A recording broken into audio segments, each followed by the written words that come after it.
গত 13 জুন থেকে শুরু হওয়া ইরান ইসরায়েলের সাম্প্রতিক যুদ্ধের সময় ইরানের বেশ কয়েকজন উচ্চপদস্থ সামরিক কর্মকর্তা ও পরমাণু বিজ্ঞানী নিহত হন। এরপর ইসরায়েলের বিরুদ্ধে পাল্টা হামলা চালায় ইরান। ইসরায়েলের আকস্মিক হামলার পর শুরু হওয়া 12 দিনের এই যুদ্ধে আয়াতুল্লাহ আলী খামেনিকে জনসম্মুখে দেখা যায়নি। তিনি কেবলমাত্র 3টি ভিডিও বার্তা দিয়েছিলেন। এতে জল্পনা ছড়িয়ে পড়ে যে তিনি হয়তো গোপন বাংকারে লুকিয়েছিলেন।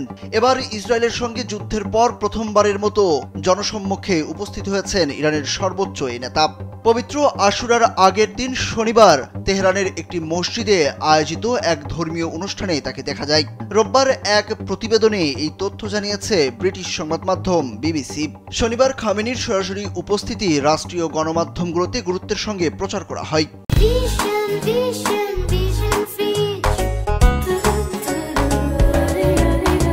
এবং টেলিভিশনে তাকে দেখে সমর্থকদের আবেগঘন প্রতিক্রিয়া প্রকাশ করতে দেখা যায়।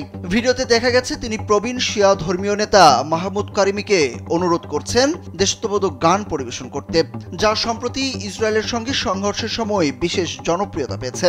এই অনুষ্ঠানটি তেহরানের ইমাম খমেইনি মসজিদে অনুষ্ঠিত হয়, যা ইরানের ইসলামী প্রজাতন্ত্রের প্রতিষ্ঠাতার নামে নামকরণ করা।